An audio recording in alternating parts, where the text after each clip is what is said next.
Bismillahirrahmanirrahim. Assalamualaikum warahmatullahi wabarakatuh.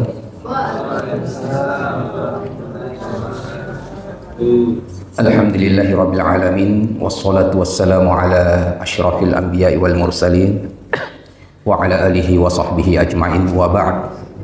Bapak Ibu yang dimuliakan oleh Allah Subhanahu wa taala, syukur alhamdulillah tak bosan-bosannya Bapak Ibu sekalian kita ucapkan dengan lisan kita, pengamalan dengan anggota tubuh kita, karena begitu banyak nikmat-nikmat yang telah Allah Subhanahu wa taala berikan kepada kita sekalian, baik itu nikmat yang paling mulia adalah iman dan Islam, maupun kesempatan, kesehatan dan nikmat-nikmat yang lainnya. Kemudian salawat dan salam kepada Rasulullah sallallahu alaihi wasallam, pada keluarga-keluarganya, para sahabat-sahabatnya, para tabi'in dan seluruh kaum muslimin. Mudah-mudahan Bapak Ibu sekalian kita selalu istiqomah menjalankan sunnah-sunnah dan ajaran Rasulullah sallallahu alaihi wasallam. Baik Bapak Ibu sekalian, sebagaimana yang disampaikan tadi, kita masih di Shahih At-Targhib wa Tarhib, dan insyaallah ini mungkin bagian yang terakhir dari bab ikhlas.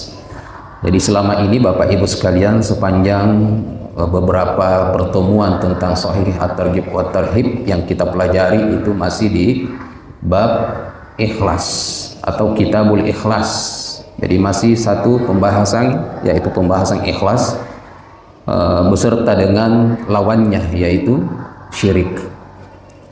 Bapak Ibu yang berbahagia, yang dimuliakan oleh Allah Subhanahu wa taala, ya, tema kita malam ini insya Allah, setiap orang akan dibangkitkan sesuai niatnya.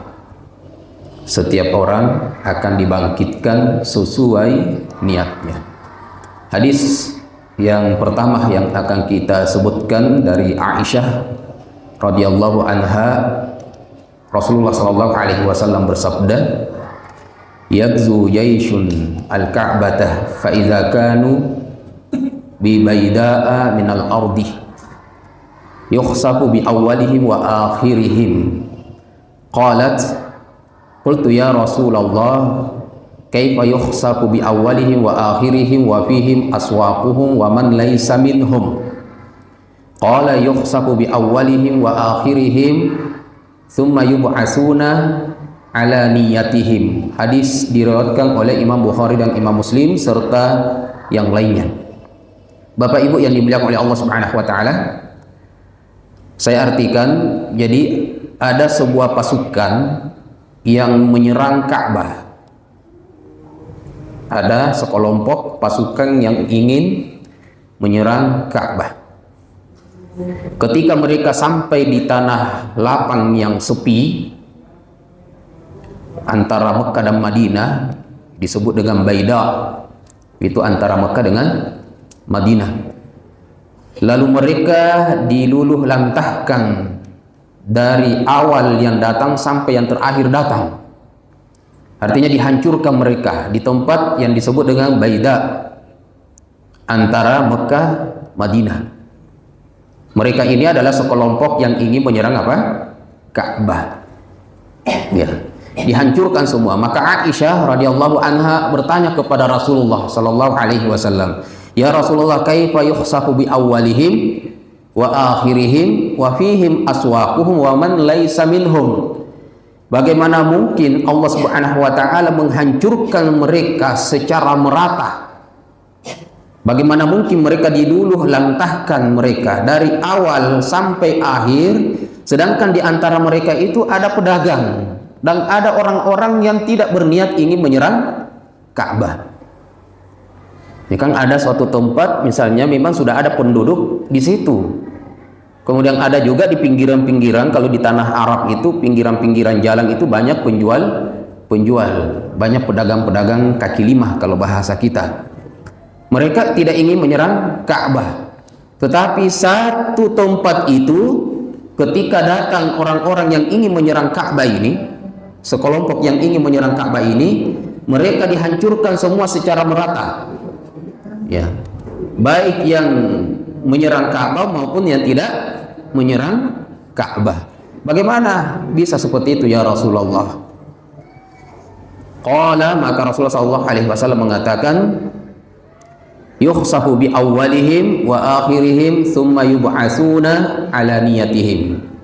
Ya, Nabi sallallahu alaihi wasallam mengatakan, menjawab dari pertanyaan Aisyah radhiyallahu anha, dari yang pertama sampai yang terakhir itu dilululantahkan atau dihancurkan. Itu dalam hadis yang lain disebutkan ditenggelamkan ke bumi, ya. Lalu nanti dibangkitkan pada hari kiamat berdasarkan niat-niat mereka. Nah, apa yang bisa kita pahami di sini Bapak Ibu sekalian? Allah memang menghancurkan mereka secara bersamaan, baik yang buruk maupun yang baik. Baik yang punya niat jahat maupun yang tidak punya niat jahat. Di suatu tempat Allah hancurkan, Allah matikan mereka semua. Tetapi nanti pada hari kiamat mereka tidak dibangkitkan dengan keadaan yang sama. Yang tadi yang niatnya ingin menghancurkan Ka'bah, maka mereka akan diazab. Sedangkan mereka yang sama sekali tidak punya niat untuk menghancurkan Ka'bah lalu meninggal secara bersamaan dengan orang yang dihancurkan ini, maka mereka tetap akan dibangkitkan sesuai dengan niatnya. Kalau ada di antara mereka orang soleh, maka mereka akan masuk surga dengan kesolehannya, ya. Jadi tidak serta-merta Bapak Ibu sekalian, anggaplah misalnya ada kejadian la qadarallah musibah, ya, seperti misalnya kejadian di Aceh dulu. Itu kan yang baik maupun yang buruk, yang bermaksiat maupun yang tidak bermaksiat, dengan adanya tsunami itu dihancurkan semua, dimatikan semua manusia-manusia pada waktu itu. Tapi Allah Subhanahu wa taala nanti pada hari kiamat mereka akan dibangkitkan sesuai dengan amal soleh mereka. Nah, bisa jadi penyebab daripada kehancuran mereka adalah maksiat. Bisa jadi dari penyebab akibat dari kematian mereka, kehancuran pada waktu itu adalah dosa-dosa yang mereka lakukan.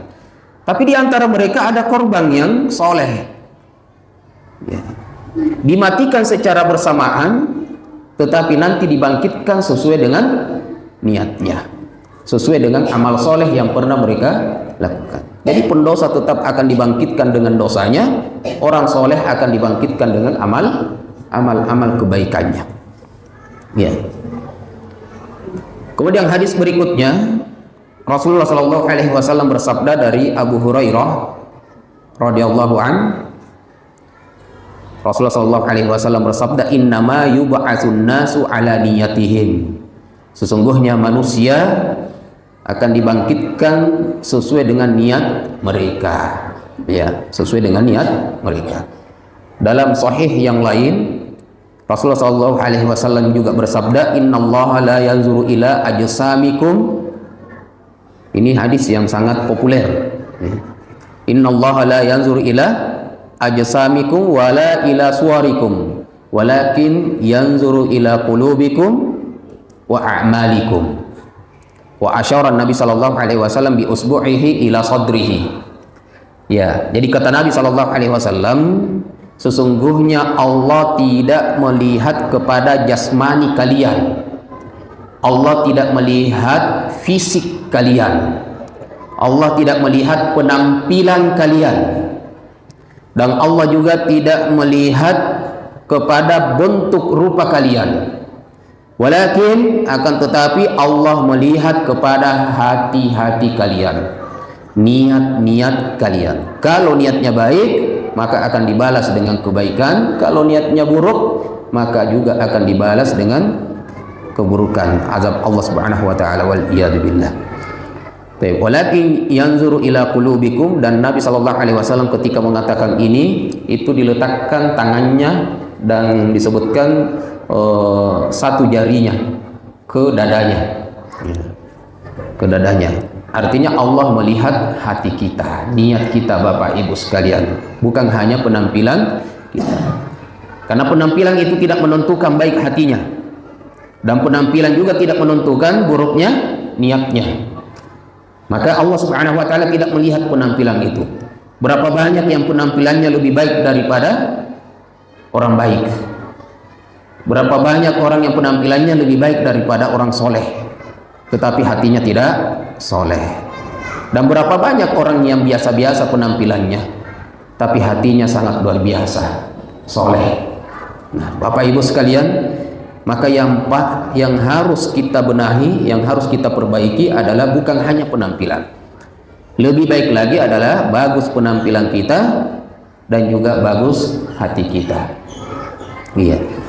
Bapak Ibu yang dimuliakan oleh Allah Subhanahu wa taala, banyak sekali faedah yang bisa kita ambil ya dari hadis-hadis targhib wa tarhib ya yang kita pelajari ini ya. Nah, kemudian kita punya hadis yang sangat luar biasa juga, hadis berikutnya tentang bahwa manusia ini itu diisi dengan 4 jenis manusia. Bahwa dunia ini diisi dengan 4 jenis manusia. Dunia, Bapak Ibu sekalian. Ya. Dunia ini diisi dengan 4 karakter, sifat, ya, jenis orang, manusia. Yang pertama adalah orang yang berilmu dan kaya serta bertakwa. Saya urutkan Bapak Ibu sekalian ya. Kita sebutkan nanti hadisnya, tapi isinya ini: orang berilmu, sudah kaya, bertakwa lagi. Itu yang pertama, dan ini yang terbaik. Yang kedua adalah orang yang berilmu, miskin tapi bertakwa. Dan ini juga sama dengan yang pertama. Karena kekayaan itu Allah tidak terlalu memuji kita harus kaya. Maka miskin dan kaya ini tidak menjadi patokan, tapi dia berilmu dan bertakwa. Kemudian yang kedua adalah orang yang tidak berilmu, kaya, tidak bertakwa, pelit ya. Yang ketiga, yang keempat adalah orang yang tidak berilmu, miskin dan tidak bertakwa, dalam kurung pelit ya. Jadi yang pertama saya ulangi, orang yang berilmu, kaya, dermawan ya, bertakwa, dermawan. Yang kedua berilmu tapi miskin tapi bertakwa. Nah, yang ketiga orang yang tidak berilmu tapi kaya namun dia pelit karena tidak bertakwa. Dan orang yang tidak berilmu yang keempat sudah pelit, tidak bertakwa lagi ya. Nah, ini yang paling buruk ya. Nah, hadisnya adalah kita baca dari Abu Kabsyah Al-Anmari bahwa dia mendengar Rasulullah SAW mengatakan begini: salasatun uqsimu alaihinna, ada 3 perkara yang saya bersumpah dengannya. Wa uhadditsukum hadisan fahfazuhu, dan saya akan menyampaikan satu hadis maka hafalkanlah, kata Nabi. Lalu Nabi mengatakan, qala ma naqasa malu 'abdin min shadaqah, tidak akan berkurang harta seorang hamba dari bersedekah. Ini perlu kita catat baik-baik Bapak Ibu sekalian. Karena terkadang hitungan kita itu hitungan kasar kita, ya hitungan matematika kita, 1 tambah 1 2 ya. Sedangkan Allah melipat gandakan dari itu ya, melipat gandakan itu. Bahkan kita bersedekah 1, Allah berikan ya bukan hanya 2, 10 kali lipat Bapak Ibu ya, sampai 700 kali lipat. Nah, dan apa yang kita keluarkan justru Allah tambah. Cuma kita, bayangan kita adalah apa yang saya sedekahkan hari ini, dompet saya akan berkurang uangnya, sehingga seakan-akan harta kita berkurang. Anggaplah kalau kita punya 1 juta, kemudian kita bersedekah 500.000.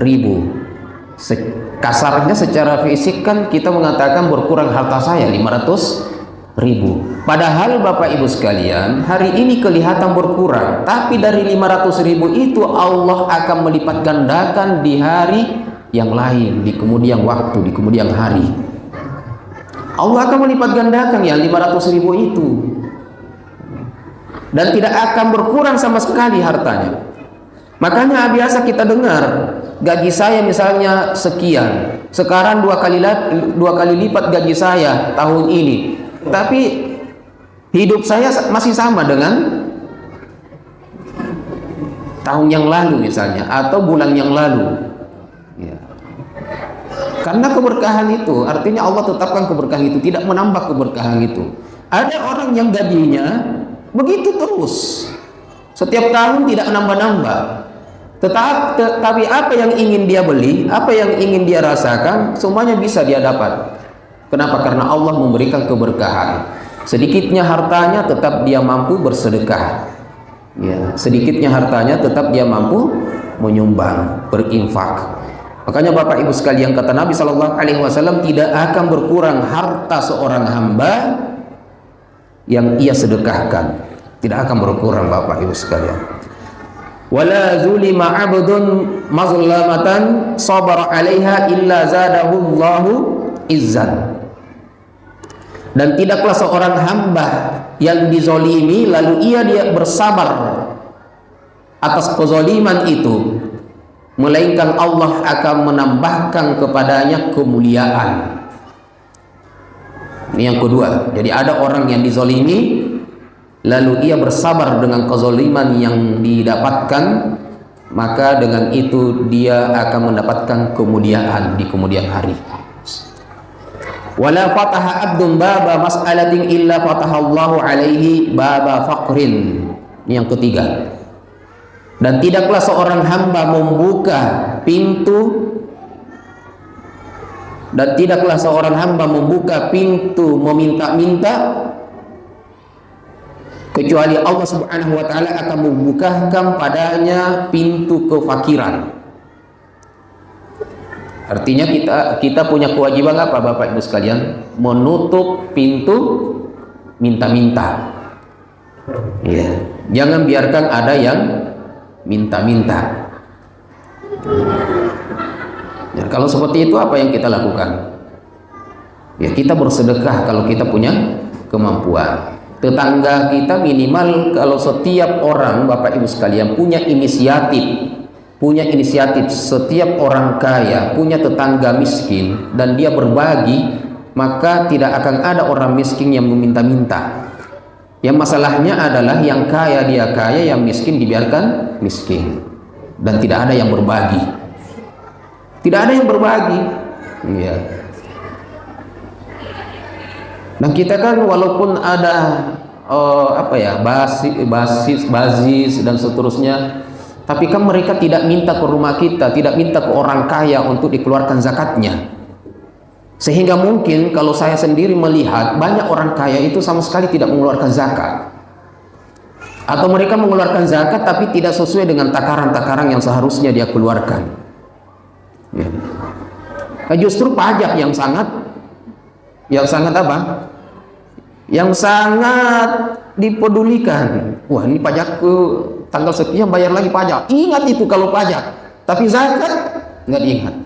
Padahal Bapak Ibu sekalian, pernah nggak terpikirkan kalau saya membayar pajak, uang pajak itu kemana? Ya kan? Kemana? Apakah ke fakir miskin? Tidak.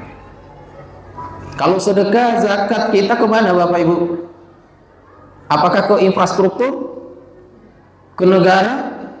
Enggak, akan kembali ke fakir miskin. Kita mengeluarkan zakat itu harus dibagikan oleh amil kepada orang fakir dan miskin. Rata jadinya Bapak Ibu sekalian. Setiap tahun orang fakir dan miskin menerima zakat, dan setiap tahun orang kaya akan membagikan zakatnya. Maka tidak akan ada kemiskinan seharusnya kalau dijalankan seperti itu. Iya.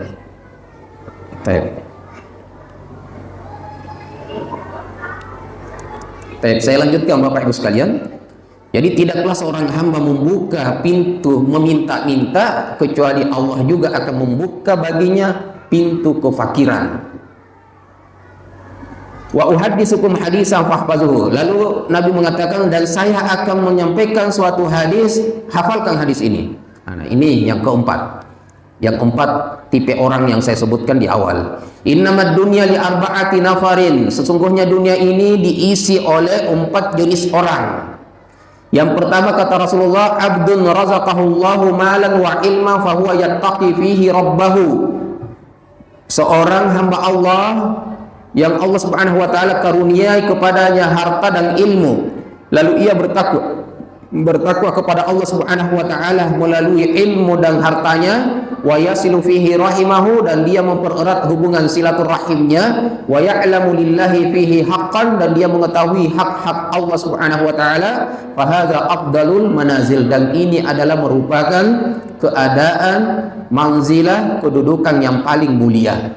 Seorang yang berilmu, dia punya kekayaan, punya harta, lalu karena ketakwaannya kepada Allah Subhanahu wa taala, ilmu dan ketakwaannya itu menjadikan, ilmu dan hartanya itu menjadikan dia banyak bersedekah, banyak menjadi orang yang dermawan. Iya. Ini yang pertama. Ini juga penting, hadis yang menerangkan kepada kita pentingnya ilmu. Saya tanya Bapak Ibu sekalian, kalau saya suruh memilih mana lebih penting, ini harus milih ya, mana lebih penting ilmu atau harta? Ilmu. Iya. Ilmu. Karena harta tanpa ilmu, maka dia tidak tahu mau dikemanakan hartanya. Tapi kalau dia berilmu, dia tidak punya harta, dia akan bersabar. Dia punya harta, dia akan dermawan. Karena landasannya adalah ilmu. Tapi kalau orang yang punya harta tanpa ilmu, ada hartanya dia akan serakah. Tidak ada hartanya tidak mampu bersabar. Nggak bakal bisa bersabar. Iya. Nah, kita dengarkan hadis Rasulullah. Jadi yang pertama adalah punya ilmu, punya harta, dia dermawan. Wa abdun, yang kedua abdun razaqahullahu ilman, seorang hamba yang Allah karuniai kepadanya ilmu. Walam yarzuqhu malam, tetapi Allah tidak mengkaruniakan kepadanya harta. Fahuwa shadiqun niyah, tetapi niatnya sangat baik. Yaqulu law anna li malan la amiltu bi amali fulan. Lalu orang yang miskin ini punya ilmu tapi tidak punya harta, mengatakan sekiranya saya punya harta, maka saya akan melakukan apa yang dilakukan oleh orang kaya tadi, yaitu dia kaya dan bersedekah. Boleh nggak punya cita-cita seperti itu, harapan-harapan seperti itu? Boleh Bapak Ibu sekalian. Yang penting setelah Allah memberikan nikmat itu betul-betul bersedekah. Misalnya Bapak Ibu sekalian, hari ini kita miskin, lalu kita melihat orang yang gemar bersedekah. Kita punya niat, ya Allah sekiranya saya punya harta seperti orang tadi, maka saya juga akan bersedekah. Boleh seperti itu? Boleh ya. Tapi nanti apa yang kita lakukan setelah betul-betul Allah memberikan harta itu? Betul bersedekah ya, betul bersedekah. Jangan menjadi munafik ya. Ketika miskin dia ingat Tuhannya, ketika kaya hanya mengingat hartanya. Waliyadzubillah. Nah, walam yartaib. Lau anna li malan la amiltu bi amali fulan fahuwa bi niyatihi, kata Rasulullah, maka dia mendapatkan pahala sesuai dengan niatnya. Fa ajruhuma sawa, maka pahalanya yang pertama dan yang kedua itu sama. Sama. Yang ketiga, wa abdun razaqahullahu malan, seorang hamba yang diberikan oleh Allah harta, walam yarzuqhu ilman, tapi tidak diberi ilmu, yakhbitu fi malihi bighairi ilmin, hartanya itu membuatnya binasa karena tanpa ilmu. Wala yattaqi fihi rabbahu, dan dia tidak bertakwa kepada Tuhannya. Wala yasilu fihi rahimahu, dan tidak mempererat hubungan silaturahimnya. Dia kaya, punya harta, tapi tidak ada ilmu, sehingga dia tidak bertakwa, dia tidak mempererat hubungan kekeluargaannya.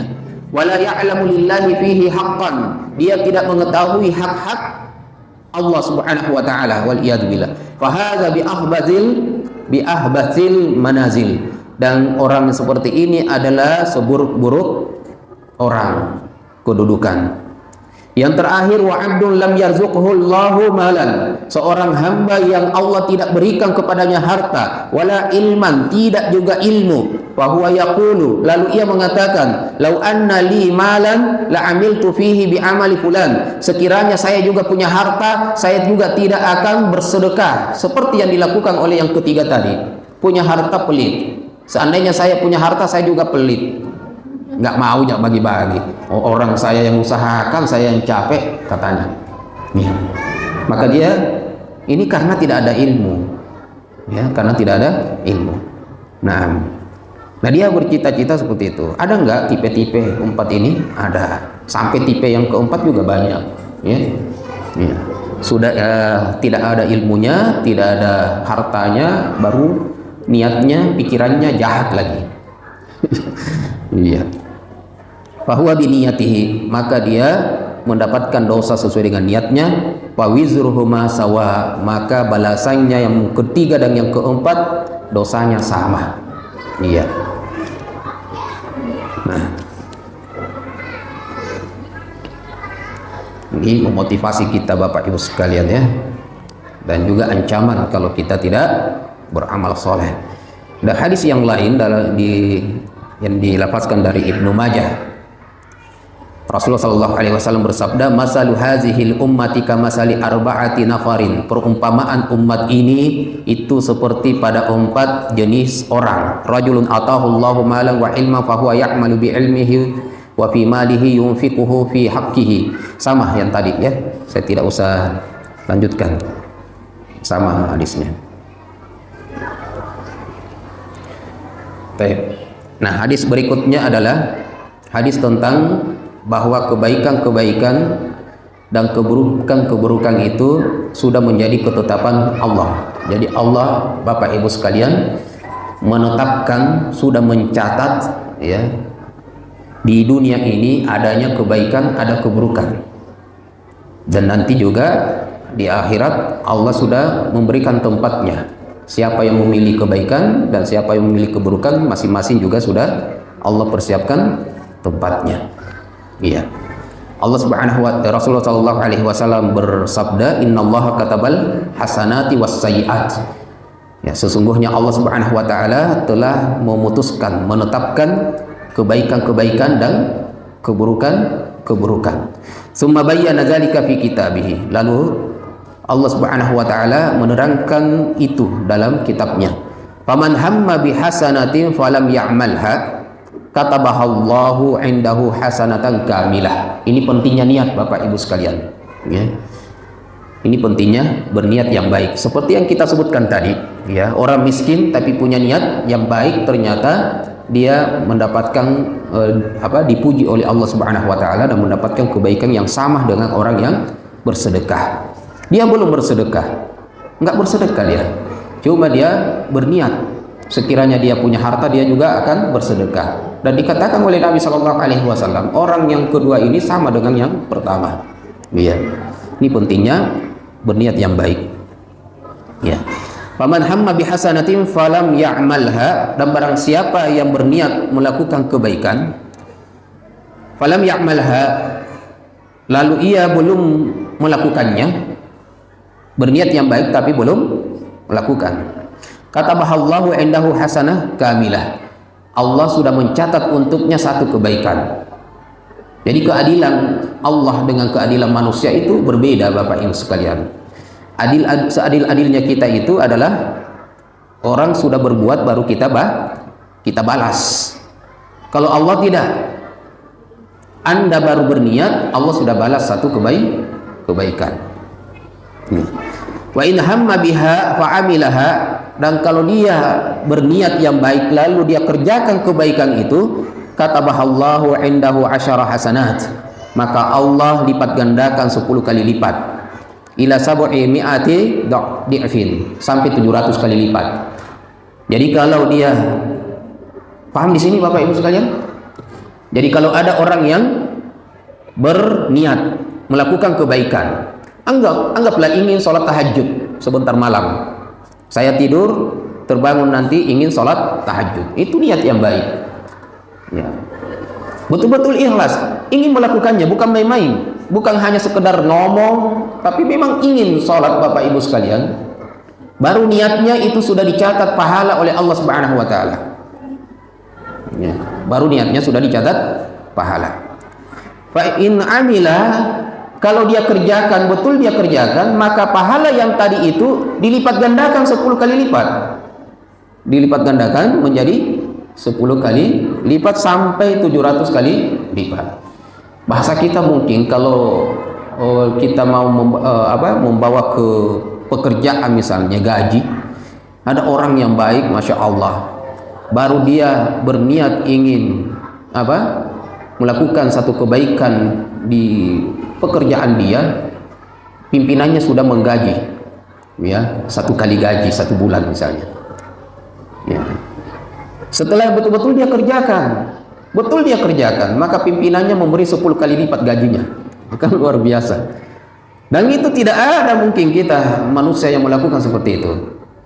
Ternyata Allah melakukan untuk hamba-hambanya yang beriman seperti itu. Sampai 700 kali lipat. Ya. Bahkan dikatakan ila ad'afin katsira, sampai lipat-lipatan yang banyak tidak terhitung. Wa man hamma bi sayyi'atin, dan barang siapa yang berniat ingin melakukan keburukan, kejahatan, falam ya'malha, namun keburukan itu belum dilakukan, apakah dicatat untuknya dosa? Gimana Bapak Ibu? Kalau ada yang berniat melakukan keburukan, kejahatan, berniat ingin mencuri misalnya, falam ya'malha, namun tidak dikerjakan itu apa yang ia niatkan, apakah Allah catat baginya dosa? Apakah dicatat baginya pahala? Katabahallahu indahu hasanah kamilah. Ya. Orang yang berniat keburukan dan tidak dikerjakan, Allah catat baginya 1 kebaikan. Coba. Kalau kita kan minimal tidak usah dikasih pahala sama sekali.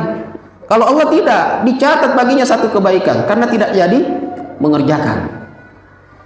Sudah berniat yang buruk, baru tidak dikerjakan keburukan itu, Allah kasih dia pahala, tetap ada balasannya.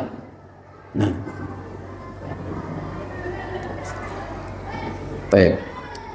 Kemudian fa in huwa hamma biha fa amilaha katabahallahu lahu sayyi'ah wahidah. Kalau dia berniat melakukan keburukan, lalu keburukan itu dikerjakan, berapa dosa yang didapatkan? 1 ji.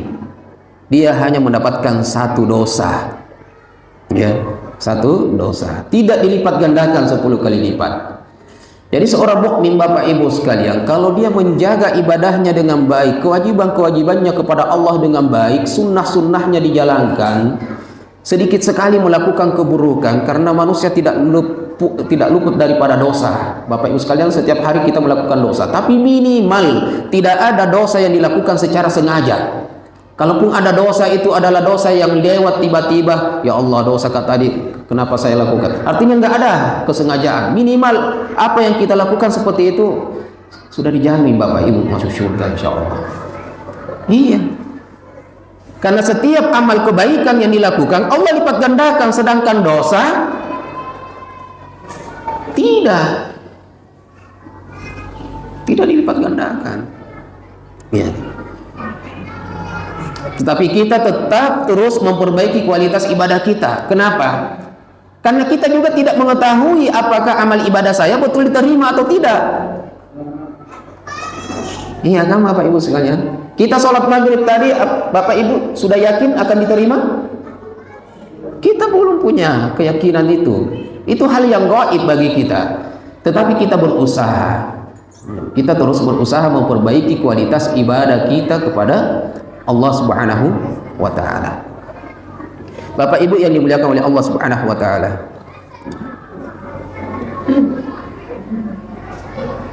ya. Kemudian hadis yang lain, Rasulullah SAW dari Abu Hurairah juga, Rasulullah bersabda, yaqulullahu idza, jadi ini hadis qudsi. Allah Subhanahu wa Ta'ala berfirman, idza arada 'abdi ay ya'mala sayyi'atan, apabila hambaku ingin melakukan suatu keburukan, Fala taktubuha alaihi hatta ya'malaha. Jangan dulu kalian tulis, wahai malaikat, sampai dia belum betul-betul mengerjakannya. Jadi kalau ada orang yang berniat ingin melakukan keburukan, itu malaikat belum catat, Bu. Ya, belum catat. Kapan dicatat? Setelah diputuskan. Keputusan yang pertama misalnya, orang yang berniat ini mengatakan tidak jadi, Kak. Tidak usah Mi.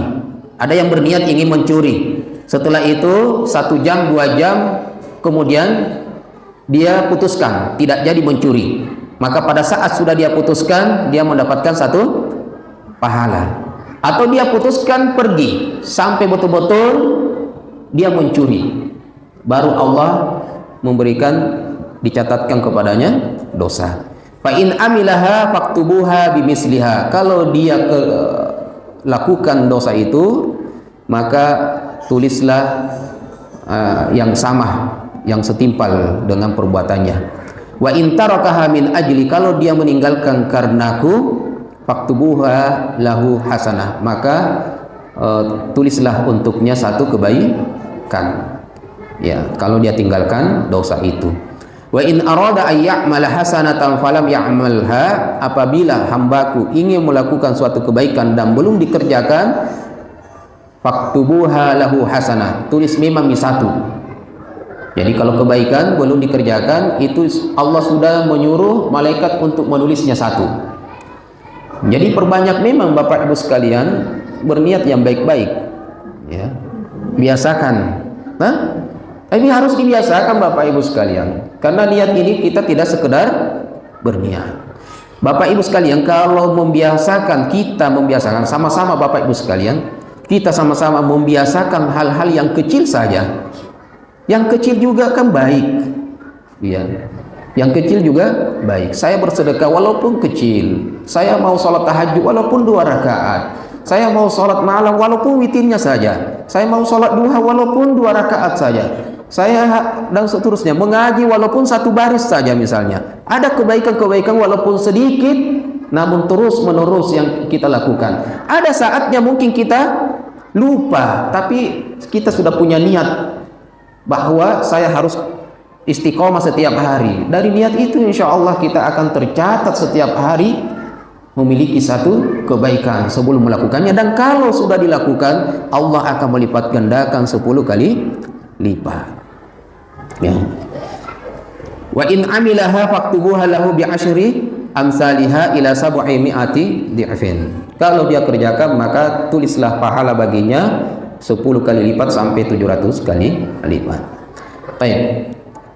Rasulullah SAW juga bersabda dalam hadits qudsi, Allah Subhanahu wa taala berfirman, ini hampir mirip-mirip, idza tahaddasa 'abdi bi ayya'mala hasanah. Apabila hambaku ya ngobrol, ini bercerita, ngomong, berbicara untuk melakukan 1 kebaikan, fa ana aktubuha lahu hasanah. Maka pada saat itu saya akan menulis untuknya 1 kebaikan malam ya'malha, sebelum dia kerjakan. Fa iza amilaha, kalau dia sudah kerjakan, fa inni aktubuha lahu bi asyri amsalha. Maka saya akan tulis untuknya 10 kali lipat ganjaran pahalanya. Wa idza tahaddasa 'abdi bi ayya'mala sayyi'atan. Apabila hambaku ya berbicara, ngobrol sama temannya, ingin melakukan suatu keburukan, fa ana aghfiruha lahu ma lam ya'malha.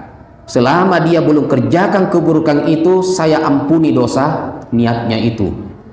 Coba, dosanya itu saya ampuni. Fa iza amilaha, apabila dia kerjakan, fa ana aktubuha lahu bimisliha. Maka saya akan mencatat baginya 1 dosa. Wa in tarakaha faktubuha lahu hasanah. Kalau dia melakukan dosa itu, maka tulis. Kalau dia tidak melakukannya, maka tulislah baginya 1 pahala. Innama tarakaha min ajli. Karena sesungguhnya dia meninggalkan karenaku, kata Allah Subhanahu wa taala. Ada pertanyaan Bapak Ibu sekalian sebelum lanjut? Ya. Kalau tidak ada, lanjutkan ya. Lanjut ya. Ya. Oke, ini insya Allah sisa 2 hadis yang saya akan sebutkan. Setelah itu kita masuk pekan depan tema bab kedua. Bab kedua itu berisi ancaman. Selama ini kan ikhlas ya, walaupun ada lawannya. Ya, ada lawannya yaitu syirik dan seterusnya. Baik. Ya. Nah, terkait sedekah Bapak Ibu sekalian, bagaimana sekiranya kalau sedekah kita salah sasaran? Artinya ibu-ibu, bapak sekalian ingin bersedekah. Bapak Ibu kalau mau bersedekah mau ngasih siapa? Mengasih penjahat? Ngasih pencuri? Mengasih orang kaya? Ngasih pejabat? Ngasih siapa? Orang yang membutuhkan. Nah, bagaimana sekiranya Bapak Ibu sekalian niatnya ingin ngasih orang yang membutuhkan, tapi ternyata ngasihnya salah sasaran? Dapat pahala enggak? Malah jatuhnya ke orang kaya, padahal orang kaya tidak butuh uang kita, sedekah kita yang hanya misalnya 10.000, yang hanya 100.000. Ini perlu dilanjutkan atau? Hah? Saya lanjutkan aja. Pertanyaan Ustaz mungkin. Iya, langsung aja mungkin pertanyaan kalau ada. Ya, mungkin ada jamaah sekalian yang ingin bertanya, yaitu ibu atau bapak sekalian. Kita dilanjutkan. Ya, ini aja mungkin saya lanjutkan ya. Jadi kalau misalnya ini ya nggak masalah, tidak ada pertanyaan juga dicatat saja insya Allah pekan depan kita. Ini saya lanjutkan, saya percepat ya. Qala rajulun, Rasulullah sallallahu alaihi wasallam bersabda, ini perhatikan Bapak Ibu sekalian, bagaimana kalau sedekah kita salah sasaran, apakah tetap dapat pahala? Rasulullah sallallahu alaihi wasallam bersabda, qala rajulun, seorang laki-laki mengatakan, la atasaddaqanna bi sadaqah, saya ya Allah akan betul-betul bersedekah. Fa kharaja bi sadaqatihi wada'aha fi yadi sariqin, lalu dia keluar di malam hari, karena dia kan niatnya mau betul-betul ikhlas, tidak ada yang mau melihat dia ya. Ada orang yang mau bersedekah, dia niatkan tidak ada seorang pun yang melihat dia kecuali malaikat dengan Allah ya. Khawatir dia niat ikhlasnya ikhlas niatnya, lalu tiba-tiba ada yang melihat dia, kemudian muncul rasa ria, ingin dilihat dan seterusnya. Ini tidak mau seperti itu, maka di malam hari dia bersedekah. Namun kata Rasulullah SAW, wada'a fi yadi sariqin, karena di malam hari dia tidak mengenal orang-orang, lalu sedekahnya itu ternyata jatuh ke tangannya pencuri. Nah, fa asbahu la atasaddaqanna bi sadaqatin. Kemudian di pagi-pagi hari orang-orang mengatakan, orang-orang mulai gosip, fa asbahu la atasaddaqanna bi sadaqatin. Pada di pagi hari orang-orang bergosip mengatakan tadi malam ada yang pencuri yang disedekahi. Lalu orang ini mendengar, laki-laki dermawan ini mendengar cerita itu, tidak mau putus asa, tetap ingin bersedekah di tangan yang benar. Faharaja bi sadaqatihi fawada'aha fi yadai zaniyah. Lalu dia keluar lagi bersedekah di malam hari, ternyata sedekahnya jatuh di tangan penzina. Fa asbahu yatahaddatsun, di pagi hari pun orang-orang membincang-bincangkan tentang itu. Tusaddiqul laila ala zaniyah, tadi malam orang pezina telah diberikan sedekah. Didengar oleh orang dermawan ini, wah salah sasaran lagi. Maka dia berjanji lagi, faqala Allahumma lakal hamdu ala zaniya la atasaddaqanna bi sadaqah. Ya Allah, sedekahku, engkau maha suci ya Allah, sedekahku jatuh di tangannya penzina, saya akan terus bersedekah sampai betul-betul tepat sasaran. Faharaja bi sadaqatihi, lalu di malam hari, malam ketiga dia keluar lagi di malam hari ketiga. Fawada'aha bi yadai ghani, lalu sedekahnya itu jatuh di tangannya orang kaya. Fa asbahu yatahaddatsun, di pagi hari mereka orang-orang pun menceritakan kejadian itu. Tadi malam ada orang kaya diberi sedekah. Iya. tusaddiqu ala ghani. Faqala Allahumma lakal hamdu ala sarikin wa zaniya wa ghani. Ya Allah, engkaulah yang maha suci, aku telah berusaha bersedekah namun jatuhnya di tangan pencuri, penzina, orang kaya. Fa'utiya faqila lahu, maka dikatakan kepada orang ini, amma sadaqatuka ala sarikin, adapun sedekahmu terhadap pencuri itu, fala'allahu ayasta'iffa an sariqatihi, mudah-mudahan dia berhenti mencuri. Jadi ada pelajaran Bapak Ibu sekalian, kalau kita bersedekah tetap ada pelajaran. Wa amma zaniya fala'allaha an tasta'iffa an zinaha, adapun penzina tadi mudah-mudahan melalui sedekahmu itu dia berhenti berzina. Wa ammal ghani fala'allahu ayya'tabira fayunfiqa mimma a'tahu Allah, adapun orang kaya tadi mudah-mudahan dengan sedekahmu itu dia terbuka hatinya untuk bersedekah di kemudian hari, dari apa yang Allah rizkikan kepadanya. Itu. Nah, dalam hadis itu dikatakan orang ini bertanya kepada Rasulullah SAW, dan Rasulullah SAW mengatakan, ya, setiap orang apa yang kamu sudah keluarkan engkau sudah mendapatkan pahalanya. Jadi apa yang kita sedekahkan kepada orang, sasarannya tepat ataupun tidak, selama hati kita ikhlas Bapak Ibu sekalian, kepada siapapun sedekah kita itu tetap kita mendapatkan pahala, ya, tetap mendapatkan. Saya tutup bahwa hadis ini menutup kajian untuk bab pertama, bahwa niat yang baik untuk ibadah itu tetap dicatat pahala walaupun tidak terlaksana, dan jalan menuju ibadah itu juga bernilai pahala. Bapak Ibu sekalian, saya kasih hadis terakhir ini. Rasulullah SAW mengatakan begini, man ata firasyahu wa huwa yanwi ayyakuma yusolli minal lail, barang siapa yang mendatangi tempat tidurnya,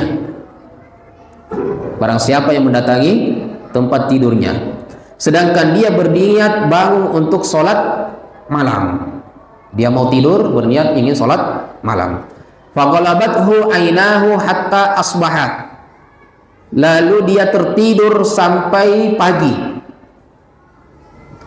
tidak jadi sholat, dapat pahala? Kata Rasulullah, kutiba lahu ma nawa, maka dia sudah mendapatkan ganjaran pahala sesuai yang ia niatkan. Wa kana naumuhu sadaqah, bahkan tidurnya ini bernilai sedekah. Kenapa bisa bernilai sedekah Bapak Ibu sekalian? Karena tidurnya inilah yang mengantarkan dia kepada niat yang baik itu. Ada juga maknanya wa kana naumuhu sadaqatan alaihi min rabbih. Ya, adapun tidurnya itu adalah sedekah dari Tuhannya kepadanya. Artinya Allah jadikan dia tertidur tidak terbangun, itu adalah Allah yang menjadikan dia istirahat sebagai karunia sedekah untuknya. Pahala dia sudah dapatkan padahal dia tidak sholat. Maka tidurnya ini Bapak Ibu sekalian itu sudah bagian daripada pemberian Allah, bukan tidur main-main. Itu sudah menjadi tidur pahala. Maka Bapak Ibu sekalian, apapun yang kita ingin lakukan di sebelah sana, maka perjalanan kita ke sana itu juga bernilai pahala. Sebaliknya, apapun yang akan kita kerjakan di sana, maka perjalanan kita wasilah ke sana ini itu juga menghantarkan kita kepada dosa. Sarana yang kita pakai juga itu menjadi tidak baik.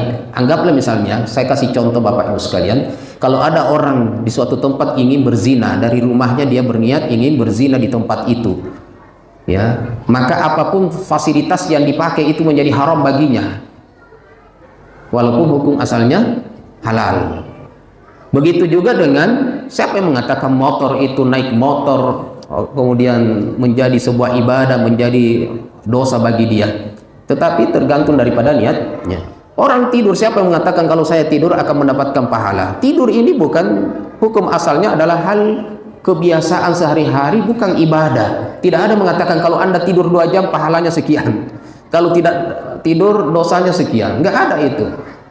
Namun kalau kita tidur dan kita punya niat di depannya tidur kita itu ada ibadah Bapak Ibu sekalian, maka tidur kita ini menjadi pahala, menjadi ibadah. Dan ketika kita ketiduran, tidak terbangun sampai tidak bisa melakukan ibadah kita, maka itu bernilai apa? Sedekah dari Allah. Itu pemberian dari Allah Subhanahu wa taala. Saya tutup demikian Bapak Ibu sekalian. Mudah-mudahan ada manfaat dan banyak bekal-bekal ilmu yang kita bisa amalkan. Dan langsung saya mungkin tutup. Saya tutup dengan kalimat ini Bapak Ibu sekalian. Perbanyaklah kita berniat yang baik. Karena dengan niat yang baik insya Allah itu akan membuahkan pikiran-pikiran yang positif, dan dari pikiran yang positif itu akan melahirkan amalan-amalan soleh. Dari amal soleh inilah yang akan menjadikan karakter sifat kebiasaan kita, dan itu akan enak dipandang orang Bapak Ibu sekalian, orang yang hidupnya dengan amal soleh. Dan kalau kita mati, meninggal dalam keadaan seperti itu, maka insya Allah jangan dipertanyakan lagi. Bapak Ibu, insya Allah husnul khatimah. Barakallahu fikum. Wassalamualaikum warahmatullahi wabarakatuh.